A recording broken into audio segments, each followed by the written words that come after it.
नारायण नारायण नारायण नारायण नारायण। श्री भक्तजन मेरे प्रभुजन प्रयास मैं आपके सामने श्रीमद् भागवत पुराण का द्वितीय स्कंद का 7वां अध्याय श्री नारायण जी के 24 अवतारों का पिता में ब्रह्मा जी द्वारा वर्णन करना का प्रसंग है। तो आशा है आपको अच्छा लगेगा, तो सुनिएगा। गुरु गोविंद दो खड़े काके लाके पाँव बलिहारी गुरु आप की गोविंद दियो बताए। गुरु माँ गुरु विष्णु गुरुदेव महेश्वरा गुरु साक्षात ब्रह्म तस्मै श्री गुरुवे नमः। ज्ञान मूलम गुरुमूर्ति पूजा मूलम गुरुपदम मंत्र मूलम गुरुकृपा मोक्ष मूलम कण्डलाकारं व्याधें चरसं सर्वदन्तसेना ओम श्रीगणाधिपतये नमः। सरस्वती देव्यो नमः नमः। ओम श्री हरे नमः विष्णवे नमः नारायणे नमः सचिपुत्राभ्यां नमः महामाहेश्वराभ्यां नमः सचिपुत्राभ्यो नमः। ओम स्थानदिताभ्यो नमः उदिताभ्यो नमः वादिताभ्यो नमः। ओम वेदाय नमः वेदपुरुषाय नमः स्थिताभ्यो नमः। पिता मैं ब्रह्मा जी बोले, नारायण श्री नारायण जी का पहला अवतार था सनक सनंदन सनातन एवं संस्कार के रूप में मेरे नाक से उत्पन्न हुआ था। वे प्रभु ऋषि का रूप धारण कर सदा भगवत भजन में लीन रहते थे। उस तपस्या के फल से वे अनेक कल बीतने पर भी 5 साल की उम्र के बने रहते थे। श्री नारायण जी ने दूसरा अवतार वाराह का ग्रहण किया था। उस अवतार को लेने का कारण यह था कि जिस वक्त श्री परम प्रभु ने मुझे सृष्टि रचने की आज्ञा दी थी, उस वक्त मैंने कमल के पत्ते द्वारा पृथ्वी का निर्माण किया था। उस पृथ्वी को न्यास नामक देश पाताल में उठा ली गया। तब मैंने विकुट नाथ नारायण जी से यह प्रार्थना की थी, प्रभु पृथ्वी के बिना सारे जीव कहाँ रहेंगे। उस समय नारायण जी ने वराह का रूप धारण कर पाताल में जा हिरण्याकश का वध किया और पृथ्वी जल से बाहर निकाल कर उसे अपनी महिमा में स्थिर किया। यह पृथ्वी कर्मों का फल देने वाली है। जो प्राणी जैसा शुभ अशुभ कर्म करता है उसका वैसा ही फल प्राप्त करता है। श्री प्रभु ने तीसरा अवतार यज्ञ पुरुष का धारण किया तथा हजारी राजाओं को यह करने की विधि बताकर किया। श्री भगवान का चौथा अवतार हयग्रीव रूप में उत्पन्न हुआ। उस वक्त उन्होंने वेद शास्त्र चुरा ले जाने वाले मधुकेतव नामक असुरों को पाताल में जाकर मारा और उससे वेद लाकर मुझे दिया। पांचवा अवतार धर्म नामक ऋषि द्वारा मूर्ति धारण करने के नारायण में हुआ। वे अवतारी भगवान श्री उत्तराखंड में बद्री केदार नामक स्थान बैठे हुए सब प्राय से तपस्या करते हैं ताकि हजारी लोग मुझे देखकर तपस्या करने में प्रवृत्त हो। श्री हरि का चौथा अवतार श्री हरि का छठवां अवतार कपिल मुनि के रूप में लेकर अपनी माता देवती का साख योग का उपदेश देकर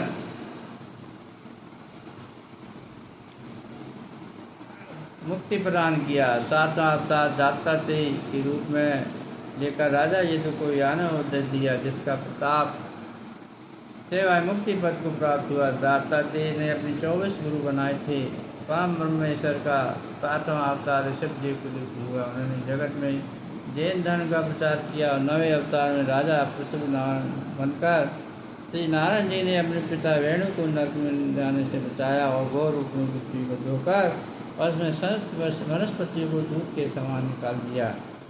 फिर उन्होंने जो पहाड़ पृथ्वी पर फैले हुए थे उन्हें इकट्ठा करके उत्तराखंड में स्थापित कर दिया और फिर पृथ्वी पर प्राणियों की निवास करने के लिए नगर तथा गांवों का निर्माण किया। 10वें अवतार में प्रभु ने राजा सतव्रत को प्रलय काल का प्रत्यक्ष दर्शन दिया और 11वें अवतार में कच्छप के रूप में सिंध मंथन के समय भगवान ने अपनी पीठ पर मंद्राचल पर्वत को धारण कर समुद्र से 14 रत्नों को निकाला। समुद्र चिंतन के समय ही 12वां अवतार धनवंतरी वेद के रूप में वनस्पतियों को हाथ में लिए समुद्र से हुआ।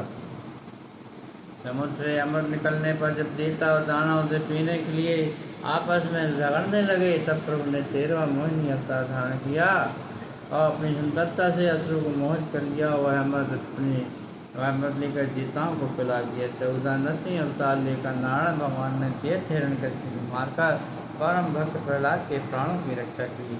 15 अवतार था वामन अवतार लेकर प्रभु ने राजा बलि से 3 पग भूमि दान देकर देवताओं को दान कर दी।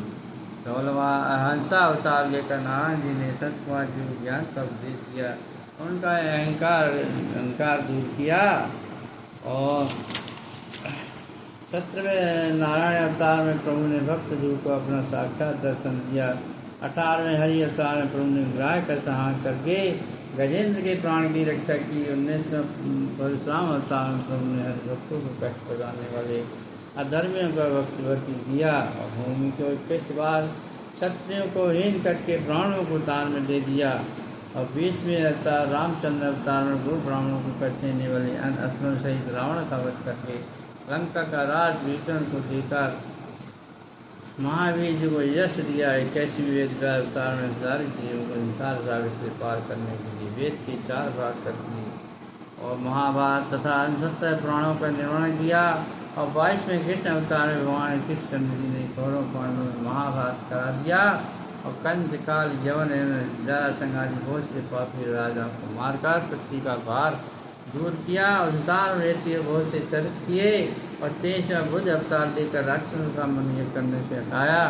तत्पश्चात कलयुग के अंदर परम ब्रह्म प्रभु का 24वां अवतार कल के नाम से होगा। वे हाथ में तलवार लेकर नीचे घोड़े में बैठ कर अत्याचारी पापी लोगों को मारती हुए संसार में सत्यों में कर्मों की स्थापना करके धन बढ़ाएंगे। ये नारद, मैंने अपनी मति के अनुसार अविनाशी ब्रह्म प्रभु की 24 अवतारों को तुम्हें सुनाया, तो प्राणी अज्ञानी का श्री नारायण भगवान को बड़ी प्रकार से न पहचानता। और ये चाहिए कि वह ज्ञान और मोक्ष को पाने के लिए अवतारों को अवश्य सुने। जो ज्ञानी मनुष्य प्राणियों को एकमात्र भगवान स्वरूप की नाथ को प्रकार से दिखता है, तब ब्रह्म ज्ञानी आगन नहीं। नारायण, मैं संसार को उत्पन्न करता हूँ, विष्णु भगवान उसका पालन करते हैं और शंकर जी सबका सहान करते हैं।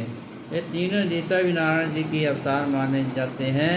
संपूर्ण जगत परम पिता परमेश्वर की माया में लीन लेकर इससे पुत्र आदि के मोह जाल में फंसा हुआ है।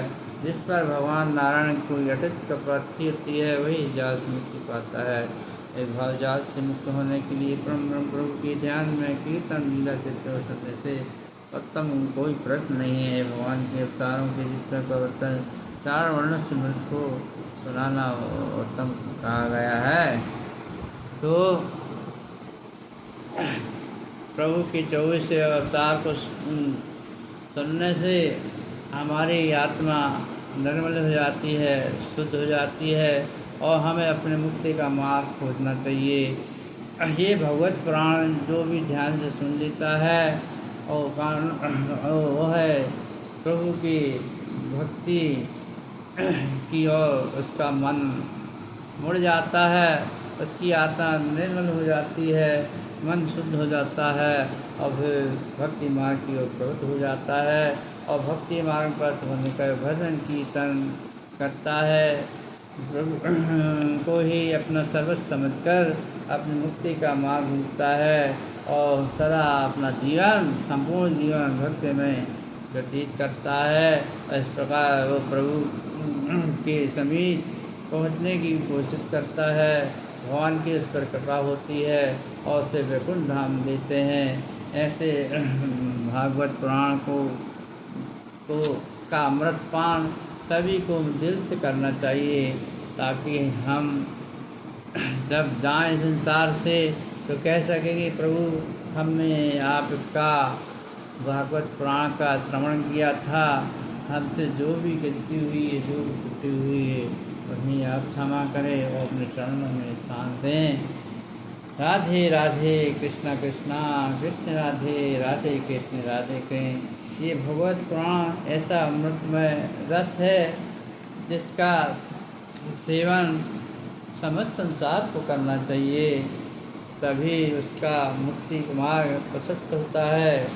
और सदा भजन कीर्तन में जीवन व्यतीत करना चाहिए। ज़्यादा लालच में नहीं पड़ना चाहिए, मोह ईर्ष्या नहीं करना चाहिए, क्योंकि ये सारा संसार ईश्वर का है और ईश्वर की ओर के माध्यम से ही हम भव सागर पार कर सकते हैं। जब तक ईश्वर की कृपा नहीं होगी हम इस माया बंधन से नहीं छूट सकते हैं। बार बार जन्म मरण के चक्र में आके हम धरती में पृथ्वी में कष्ट उठाते रहते हैं। अतः इस चक्र से बंधन को तोड़ने के लिए हमें प्रभु की शरण में जाना होगा। और कलयुग में तो एक ही उपाय है मुक्ति मार्ग का कि आप भगवत भजन कीजिए, भजन कीर्तन कीजिए, भगवत पुराण का रसपान कीजिए, तभी आपकी मुक्ति संभव है।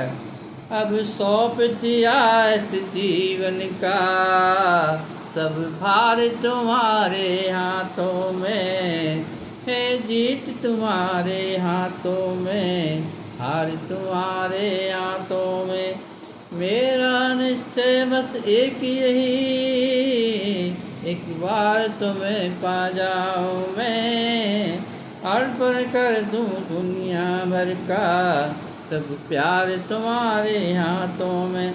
जो जग में रहो तो ऐसे रहो, जो जल में कमल का फूल रहे। मेरे सभी गुण दोष समर्पण,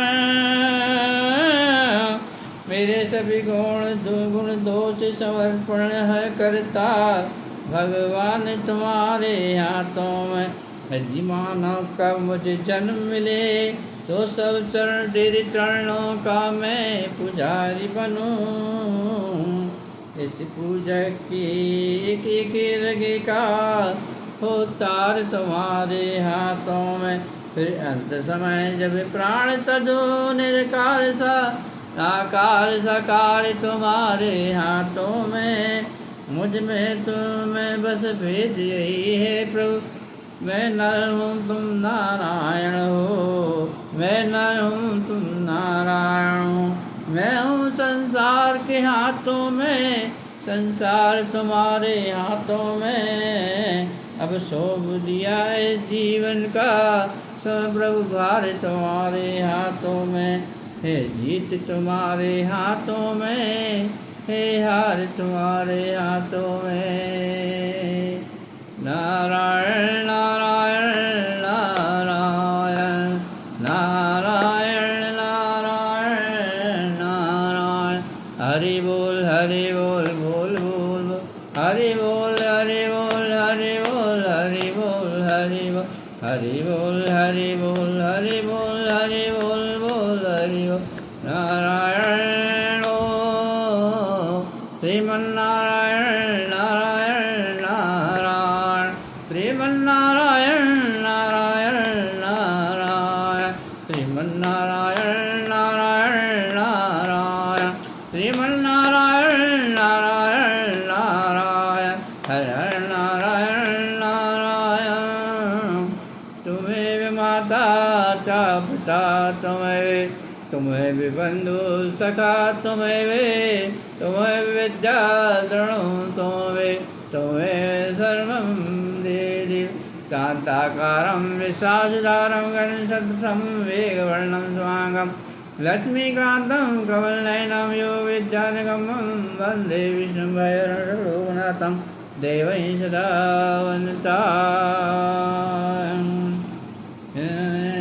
हे प्रभु हे आनंदाता, हे कृपालु, हे दीनबंधु, काम क्रोध लोभ मोह रूपी राक्षस दिन रात मुझे सताते रहते हैं।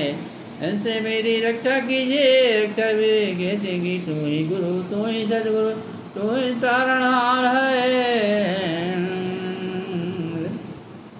तुम ही तारणहार है। तय प्रभु मुझ पे अपनी सदा कृपा बनाए रखे। मैं तो अल्प मूर्ख आपको नहीं पहचान सकता। जब तक कि आपकी मुझ पे कृपा न हो तब तक मैं आपकी भक्ति कर सकता हूँ, ना कीर्तन कर सकता हूँ। अतः मुझ पे इतनी कृपा कीजिए प्रभु कि मैं आपकी भक्ति कर सकूं, आपकी सेवा कर सकूं, आपकी पूजा करूं, आपके चरणों का ध्यान कर सकूं। ओम विष्णवे नमः, ओम विष्णवे नमः, ओम विष्णवे नमः, ओम नारायण नमः।